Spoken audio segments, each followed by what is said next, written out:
الفاتحة بسم الله.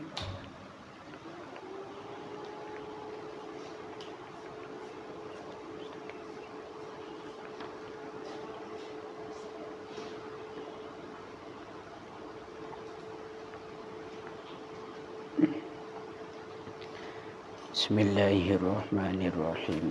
قال المؤلف رحمه الله تعالى ونفعنا به وبعلومه وببركاته في الدارين آمين اللهم آمين. بسم الله الرحمن الرحيم. الثاني أن يحسن النية في طلب العلم بأن يقصد به وجه الله عز وجل. Asani utawi kang kaping pindho iku ayyuh sina yen to bagusi sapa muta'allim an-niyata ing niat fi talabil ilmi ing dalem golek ilmu. Gambarane bi ayyaksida kelawan yen to nejo sapa al-muta'allim bihi kelawan talabil ilmi wajhallahi ing ridone Gusti Allah azza wa jalla wal amalah lan ngamalaken bihi kelawan al-ilmi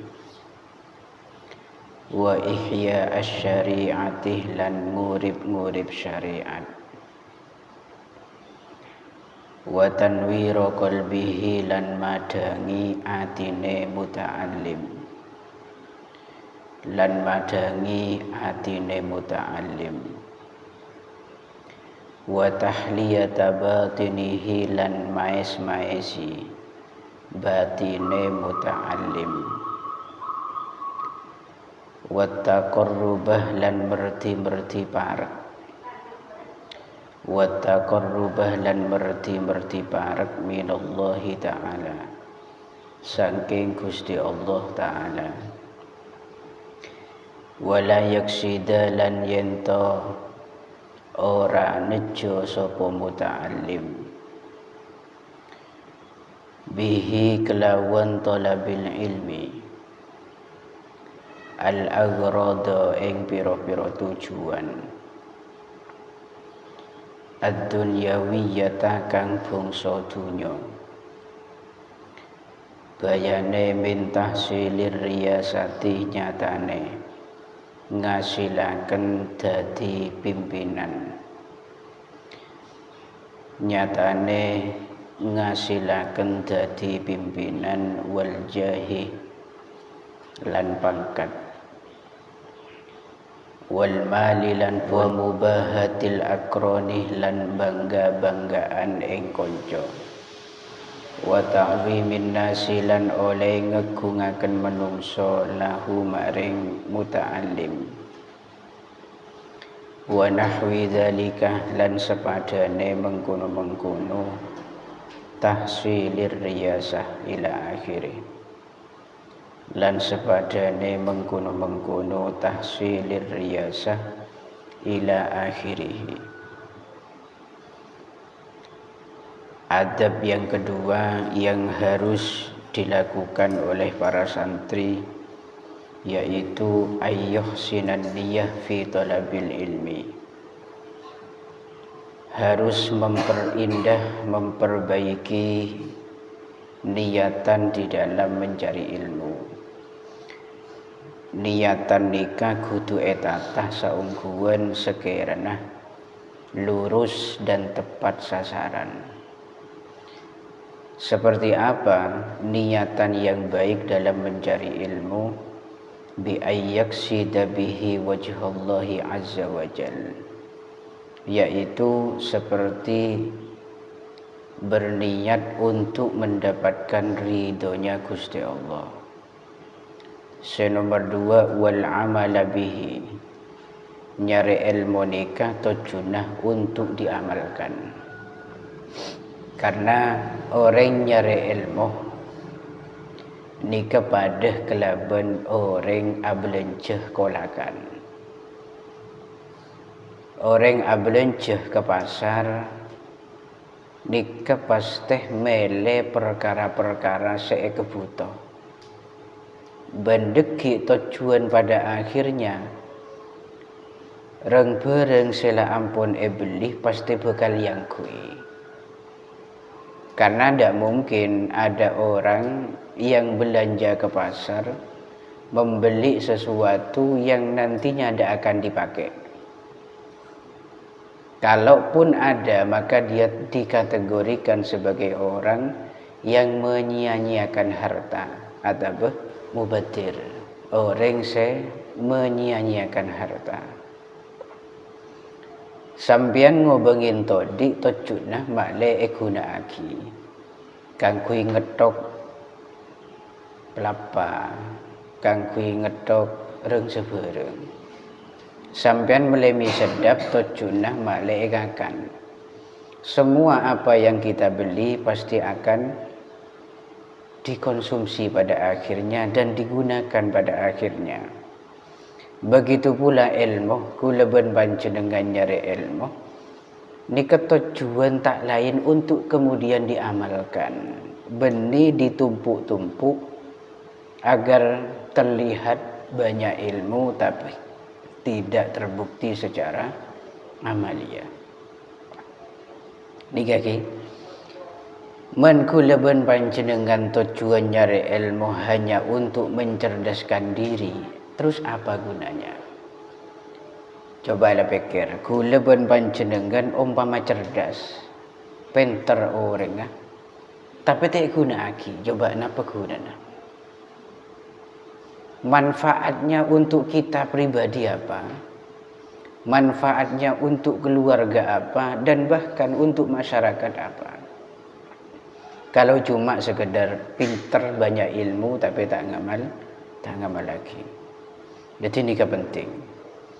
Mungkin pian kudu rangkep. Pertama ngasih lagi ilmu, ben ilmu hasil lagi nika pagi pasti bakal yamal lagi. Wa ihya asy-syari'ati. Tujuan nomor 3 menghidupkan syariat. Karena syariat itu tidak bisa hidup kecuali kelaban ilmu. Orang sebekal odi di zaman setelah kita, generasi setelah kita, itu akan kenal hazanah syariat, akan mengenali hukum-hukum Allah ketika ilmu tetap hidup sampai kepada generasi setelah kita. Pendidikan-pendidikan yang masih bertahan sampai ke zaman yang akan datang, itulah nanti yang memperkenalkan kepada generasi setelah kita yang ada syariat Allah, ada hukum Allah yang juga harus mereka fahami. Ini kekelaban ilmu. Wa tanwiru qalbih, kemudian tujuan dari ilmu berikutnya adalah menerangi terhadap hati kita. Ateh tanpa ilmu itu pasti gelap, tak punya arah, tak punya tujuan.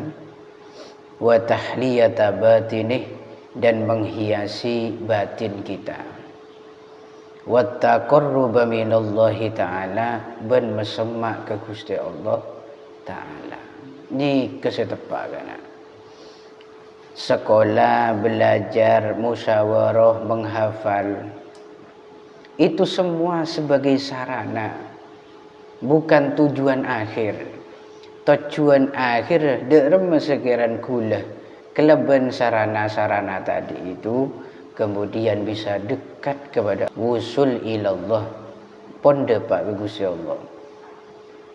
Nikah wala yaksida bihil agradad dunyawiyyata min tahsilir riyasah. Sampai para santri dan siapapun yang mencari dan belajar ilmu tujuannya untuk kepentingan-kepentingan duniawi. Seperti apa kepentingan duniawi min tahsilir riyasah, agar kemudian dirinya bisa mendapatkan kedudukan sebagai pimpinan. Ngaji cakang, belajar ben sekolah cakang. Apa tujuannya? Makle dadi pemimpin lebih lah. Makle abe selalu berdedeng yade. Makle abe di situ selalu dadi ketua. Ya bukan begitu. Empian melepon cocok, keratuh, ben pantes, pasti dadi. Lah untuk memantaskan diri, mencocokkan diri sebagai seorang pimpinan, ada syarat yang mendasar di sana, yaitu pengetahuan, ilmu. Makilah gaya sebagai pemimpin, gayanya seperti presiden, cara berjalannya, cara berbicaranya, jika tanpa ilmu dan tidak layak untuk memimpin, maka tidak bisa jadi pemimpin. Senajan yang tak bisa. Pada akhirnya kisru yang terjadi. Orang yang tidak layak jadi pemimpin, yang tak jadi pemimpin. Bukan mensejahterakan rakyat, tapi menyengsarakan rakyat. Tapi jika sudah cocok seperti sejarah yang telah tercatat, akadiyah pengangkatan Sayyidina Umar radhiyallahu taala anhu, ketika dibaiat menjadi seorang pimpinan, beliau langsung mengatakan, Inna lillahi wa inna ilaihi raji'un. Dirinya merasa tidak pantas, tapi hakikatnya pantas. Wah, sejahtera dan makmur.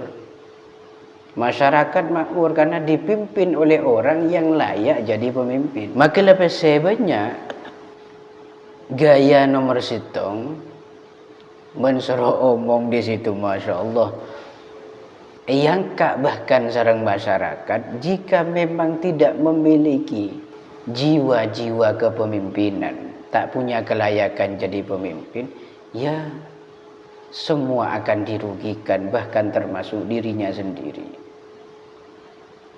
Nomor 2, tujuan duniawi itu al-jah, mengharap kedudukan, wal mal, mengharap kekayaan, wa mubahatil akron, bersaing cung-cungan di antara teman, cung terbenteran, cung ren-kerenan, cung ya gayaan.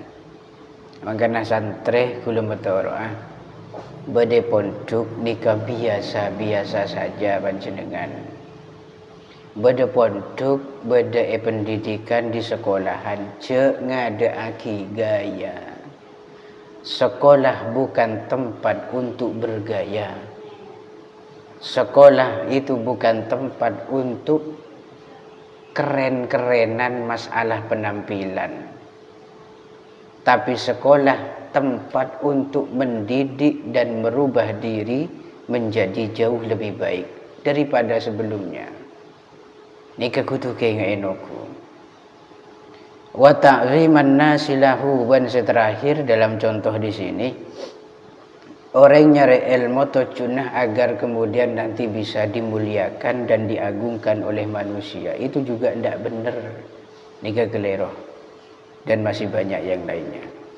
As-salisu utawi kang kaping 3, iku ayyubadiroh yento ake-ake sapa muta'allim, yento ake-ake sapa muta'allim bitahsilil ilmi, kelawan ngasilaken ilmu, syababahu ing dalam waktu nome al-muta'allim, syababahu ing dalam waktu nome al-muta'allim, wa awqata umrihi lan ing dalam piro-piro waktu umure muta'allim,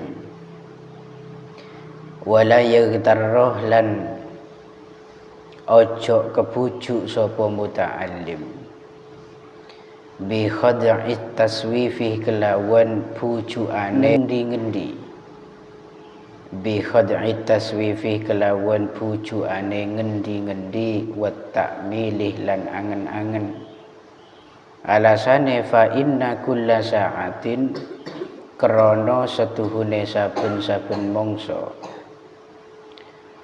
tamur kang lewat apa sa'ah min umrihi saking umure muta'allim iku la badala ora ono ganti iku maujud iku la badala ora ono ganti iku maujud laha kaduwe sa'ah wala iwadah lan ora ono ganti iku maujud anha saking sa'ah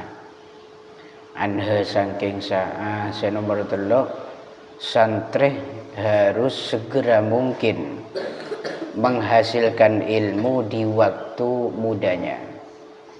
Kesempatan ngodene kula ben panjenengan mangken itu peluang emas dan peluang besar untuk menyibukkan diri dalam mengasih lagi ilmu. Bahkan sampai dikatakan kalau tidak salah ini riwayat dari Ibnu Abbas, ma u'tiya alimun ilman illa wa huwa syabun. Orang alim itu tidak diberikan ilmu sareng Allah melainkan pada saat dirinya masih muda. Artinya orang-orang serajah ejamantimin itu aksari mayoritas. Rata-rata ilmu yang diperoleh di usia muda kan. Ki nggak sambian kepi nih kan. Bahkan ki kana itu lebih baik. Rata-rata orang-orang rajah jamantimin ini kedeti ulama besar, jadi orang besar itu karena tekun dan rajin di masa mudanya. Cakang sarah ki ngudena. Dan sangat sedikit dan jarang walaupun ada orang itu mendapatkan ilmu di masa tuanya. Alim disebabkan belajar di masa tua. Ada tapi jarang. Seperti contoh di taklim itu. Ada seorang syekh yang usianya belum 10 tahun baru mondok tapi alim. Tapi sampean coba perhatikan di taklim berapa tahun mondok. Tidak tidur di alas, kemudian ifta memberikan fatwa berapa tahun. Beni main 10-20 tahun kan. Kan arba'ina sana 40 tahun. Tak tedung elemek. Mari ni kan ifta memberikan fatwa ngajar berapa tahun? 40 tahun. Oh siana belum bolo. Tambahin belum bolo 100 sebitek tahun. Empian berapa tahun meduk? Wajib belajar berapa tahun? Sampai aliyah. Sampai aliyah. Wajib belajar. MI 6 tahun. MTS 3 tahun. Sangat. Aliyah 3 tahun. 12 tahun. Wajib belajar. Penting akibi 40 tahun. Faiz kula tanya Faiz. Faiz kira tak usah 40 tahun lah. Separuh dari imam itu 20 tahun menduk gelem. Insyaallah. Insyaallah kana. Iya mater wede. Nampak menduk iki kana. Di Kediri itu banyak santri yang usianya 35, 40 itu banyak masih. Saya berjenendi kompo ini banyak ki. Keng meneng gantoh nakana pas usia berapa? Tahu siapa 40 tahun, 20 tahun. Kula siap nyari akibinin kaki kok.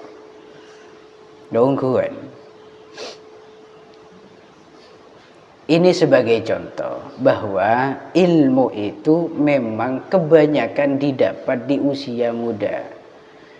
Kenapa? Karena di usia tua, di samping lemahnya fisik, juga banyaknya kesibukan. Tak usah kentuah kana. Ngodah. Pon endi raji, pon abinih, pon keluarga. Itu sudah kurang kesempatan untuk mengambil ilmu. Nika pon kurang. Melekadung abinih. Coba bayangkan kana. Saya pikir nafkahnya wanita. Kemaman di anak ki mikirin anak. ki mikirin perabot compok, ki mikirin masalah-masalah ekonomi yang lainnya.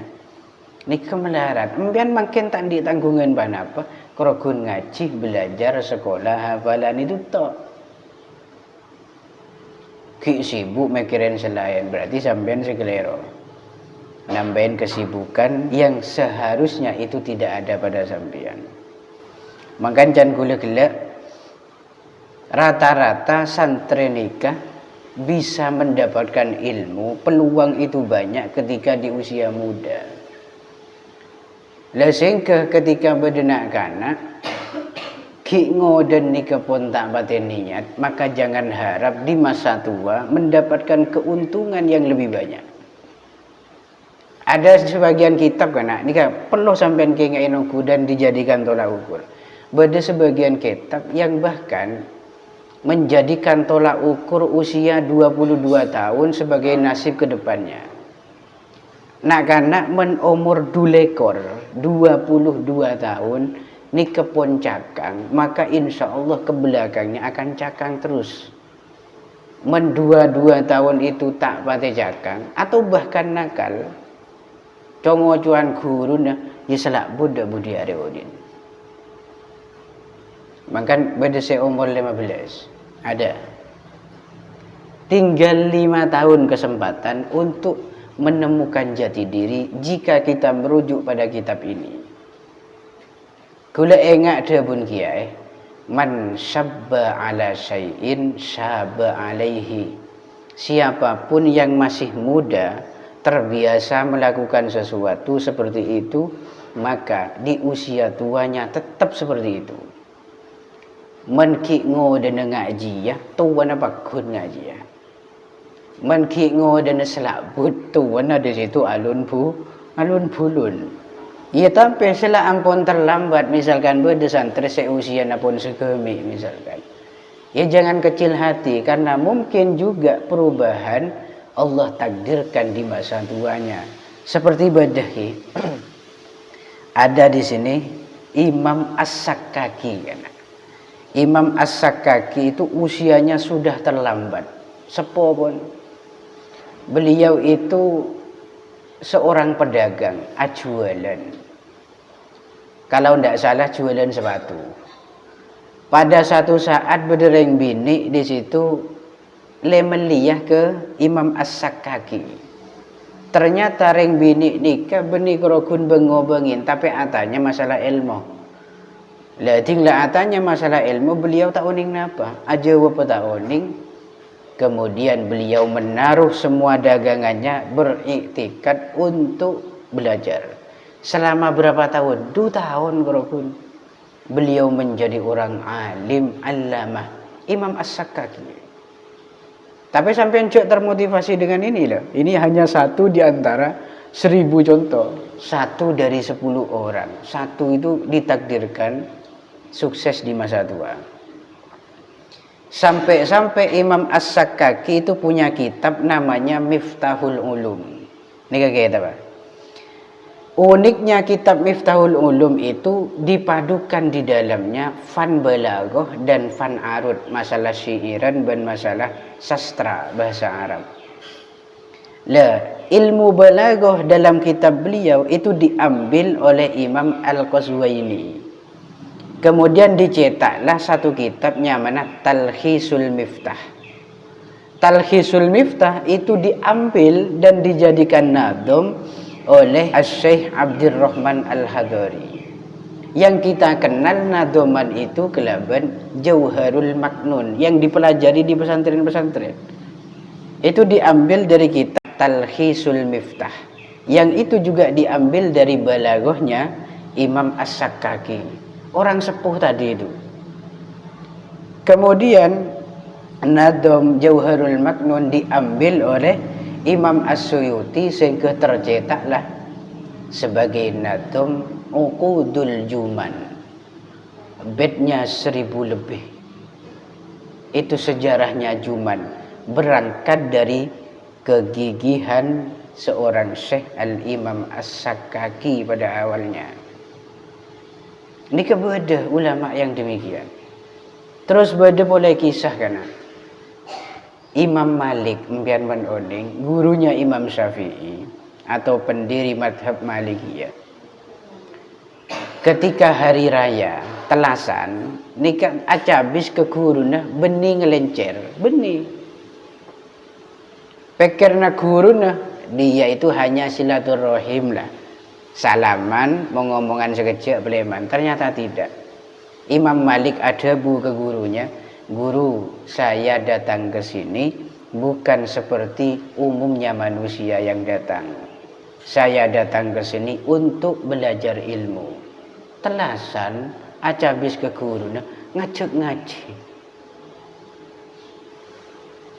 Kenapa kok saya memilih hari raya? Karena di luar hari raya saya tidak bisa mendapatkan peluang mendapatkan banyak ilmu dari panjenengan. Mentepan telasan, tre santri kan libur. Para santri kan berai, ngaji kan berai. Dadi kula makin fokus ke panjenengan ngaji ya, makle oleh banyak. Itu Imam Malik lho kan. Apa dia nak kata? Wajan telasan hari pertama lah. Acabis ke para masyayikh yang ada di Jawa Timur. Sowan kemudian bekta kitab kula ngaji ya kiai. Selain ngelencer kopi sampai ngaji ya misalnya. Ada ndak semacam itu? Tak kira beda. Lah ini menyimpulkan bahwa ilmu itu tidak diwariskan. Ilmu itu harus kita ambil secara tekun dan rajin belajar. Tade cerita nah putrana kiai itu tidak ngapa-ngapain neneng melolongan telaki baban kemudian bisa mewarisi ilmu bapaknya, itu tidak ada.